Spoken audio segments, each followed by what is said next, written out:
Have you ever said something in the heat of the moment that you instantly wished you could take back? You're not alone. Studies show that most people regret nearly 70% of what they blurt out during emotionally charged conversations. Think about that. Almost 3 out of 4 times, emotions take over and we end up damaging relationships or missing the point entirely. Today, I'm taking on the challenge of controlling my emotions during tough conversations. The big question is, can I keep my cool when things get heated? And more importantly, can you? Stick with me, because by the end of this video, you'll have tools that could completely change how you handle conflict. Emotions are powerful. They can connect us, but they can also divide us. In tough conversations, whether with a friend, a partner, a colleague, or even a boss, emotions can be the invisible fuel that drives everything off course. Losing your temper doesn't just hurt the moment. It can create lasting scars. Controlling your emotions doesn't mean ignoring them. It means mastering them. Imagine being able to stay calm, express yourself clearly, and walk away with mutual respect instead of regret. That's the real power of emotional control. And in a world where everyone's so quick to react, being the one who stays steady, that's a superpower. The real problem is this. When conversations get tough, most of us don't think, we react. Someone says something that feels like an attack, and before we know it, we're defending, shouting, interrupting, or shutting down completely. Misunderstandings pile up. Small issues become big conflicts. Words get twisted.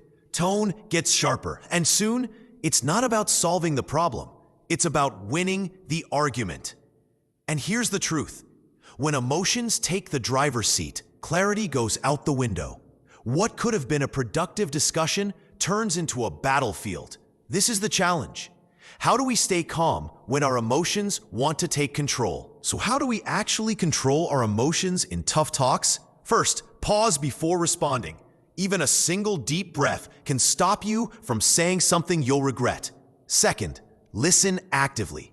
Instead of preparing your counterattack while the other person is talking, try to truly understand their perspective. Third, identify your emotional triggers. Maybe it's a certain tone of voice or specific words that set you off. Recognizing these gives you the power to stop the automatic reaction. Fourth, use techniques like grounding. Focus on your body, your breath, or something stable in the room to bring yourself back into the moment.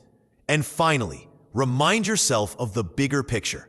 The goal is not to win the fight. It's to solve the issue and protect the relationship. Here's the game changer: reframing your mindset. Instead of seeing tough talks as battles, start seeing them as opportunities to understand and be understood. One powerful tool is using I statements. For example, instead of saying, "You never listen to me," which instantly sounds like blame, say, "I feel unheard when I try to share my perspective." Notice the difference? The first sparks defensiveness. The second opens the door to empathy. When you stop blaming and start owning your feelings, the entire conversation shifts. This one technique alone can transform an argument into a constructive dialogue. So let's bring it all together. Tough conversations are unavoidable, but losing control doesn't have to be. We talked about the importance of pausing before responding, actively listening, identifying your triggers, and using grounding techniques. We explored the power of reframing your mindset and using I statements to express yourself without attacking others.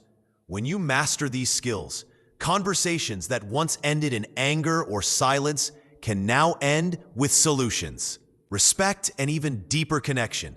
Emotional control isn't about being cold. It's about being wise.